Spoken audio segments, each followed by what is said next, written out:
No, of course it didn't. It was a complete disaster, and I mean, I think they need to read the room a little bit better. And at the same time, I feel bad because like if they invested tons of time in character match, it wasn't going to work.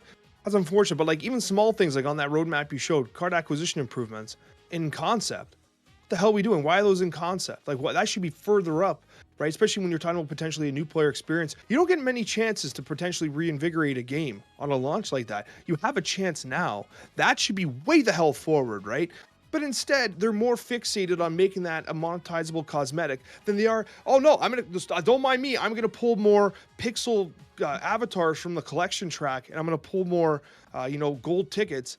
Why not give me a red neon border at a 5% pull rate, like a variant? Like it's just to me, it's like it's a damn shame because at some point you got to give the community some love back.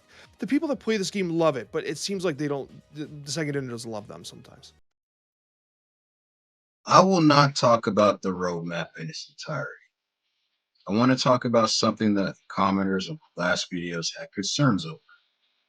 I want to talk about this, the in concept portion of the roadmap, card acquisition improvements. See, the spotlight keys were introduced last year around this time in June.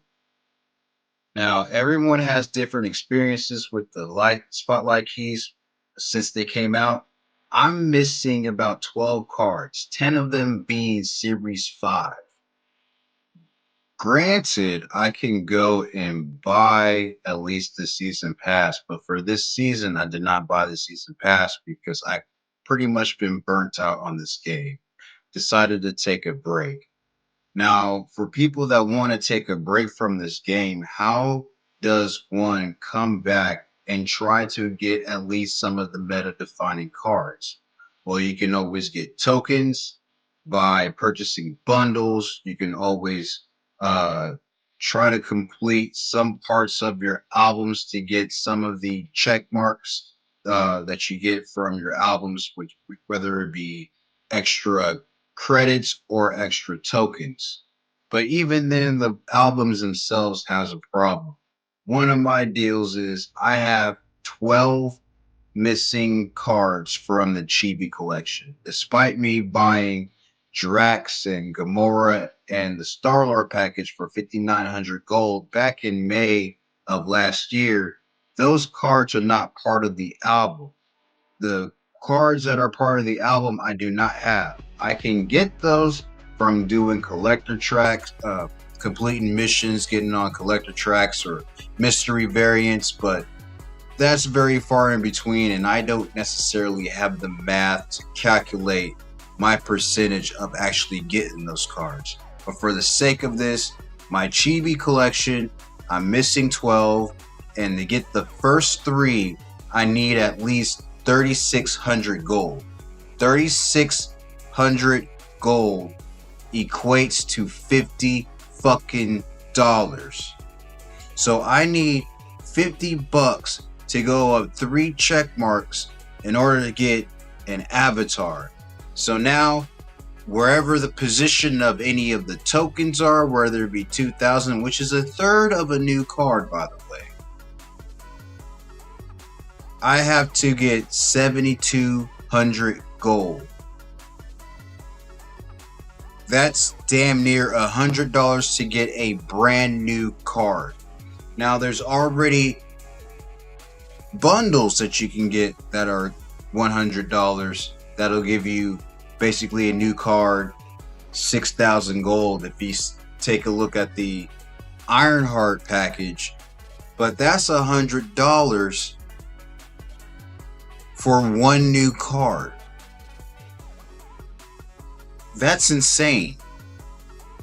And like I stated before, everybody has different experiences with this game. Sometimes you play for a whole week and you can get 4 keys. That means that you grind it your ass off to get those 4 keys. And sometimes you already know what card that you want to be able to get. But some of us don't know if that card is going to be good or not, so we're going to try to get it. And sometimes it sucks. Sometimes it ends up being great. Sometimes we're afraid to get the card itself because we don't know if it's going to get changed before we even get to play it, or after we play it that we know that it's going to be nerfed, and or if we say, hey, maybe this card is worth the tokens, and then you get it, and then next month, somewhere down the line, they end up nerfing it. We never know what's going to happen with these cards. So that's why I feel like the card acquisition and trying to get spotlight keys and albums and trying to grind for a card that you don't know will eventually get nerfed or becomes a meta staple whenever you decide to skip it. Hey, for me, I blame myself because, you know, I wanted to get the card or I wanted to wait, and I ended up with buyer's remorse. That's me. I'm not faulting anybody else. I'm not blaming anybody else for that. That's usually on me. So of course that if I make the decision, yes, it's on me, that nobody else, that I can't blame anybody else. But also, it really does suck whenever we try to go and grind for a card. And if you grind it for a card and you finally get the card, or you had enough resources of either getting the enough spotlight keys or your tokens, and you spend it, and then all of a sudden they change the card. That's what hurts. That's what really sucks about this game, and that's what sucks about card acquisition. So if anybody's have felt that fucking pain before, let me know in the comment section. I don't want to go too hard and too long with this video. I hope this reaches out to everybody else, but I just felt like that's another thing that I wanted to get off my chest from the last video, because it was a lot longer, but I decided to keep this one a little bit shorter. And since this has been an actual nearly a year since the spotlight caches, I wanted to talk about it and talk about the acquisition and the ways that Second Dinner has came in and put stuff on it. The monetization has been wild. The card acquisition has just not been fun. It's been real grindy. And then when a game gets real grindy to try to collect the cards of what the game is based off of, and you can't seem to do it, then it feels like all the work and the time and effort that you put into this game is not worth it. So where do we go from here? How does someone get burnt out and try to come back, fall so far behind that they have to give up the game? Knowing that Second Dinner has this card acquisition in concept hurts, because we've told Second Dinner that this pretty much sucks, except for new players. I think for new players that are not collection complete, this is great. But for people like me that are really high in collector level, that are past pull 3, that has most of the series 4 cards and stuff like that, it's hard to catch up. And like I stated before, I have 12 cards that I'm missing. 2 of them are part of the series 4, and all 10 of those are series 5 cards. And then by the time that Fastos comes out tomorrow, Erishim comes out next week, it's going to be even harder for people to catch up. And without having to spend money on bundles or try to be album complete to get certain album check marks and benchmarks on your albums to be able to get the cards themselves, and or to get your tokens or even spotlight keys inside of these albums. I talked about the pricing, I talked about everything else. It just doesn't feel like it adds up, and it feels like so much of a grind fest for everybody else to try to get a damn card. You might get 1 card a month, you might get 2 cards a month, but it's with the rapid rate of everything dropping, and you only get a week to get that card before it's gone for months on end. There just has to be a new way. And I don't think that this acquisition, the economy of cards, is sustainable for the game, because from my comments and reading everything else, people are dropping from the game. This game is too expensive to not get all of the cards. Like, and I said before, 12 cards missing. I need 66,000 tokens if I ever wanted to be collection complete as of right now. And that's before Fastos, because if I have to add Fastos again, if I have to get Fastos or whatever his name is, then that'll be 72,000 tokens for me to get if I don't pull him from Spotlight Cash.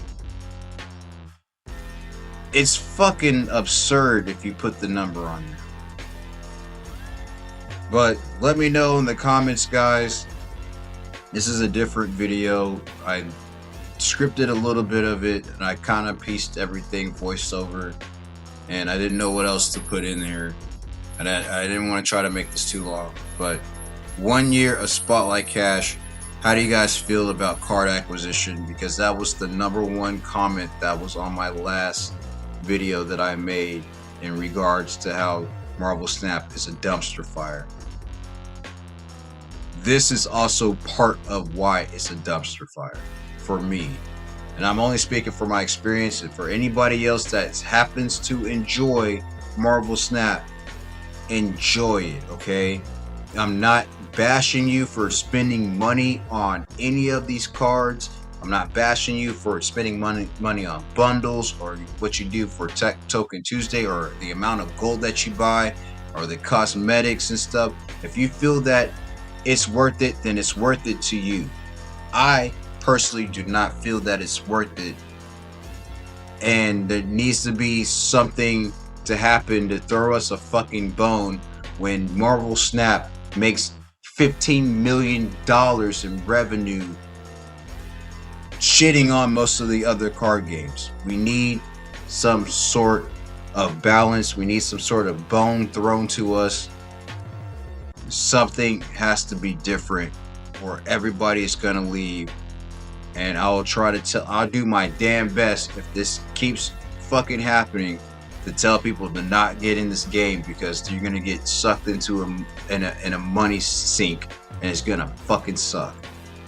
Sorry for the cursing and stuff like that. Either way, guys, do whatever.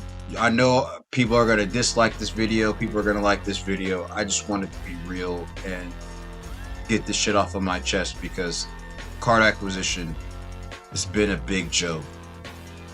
We need to find a way to get this fucking fixed. Peace.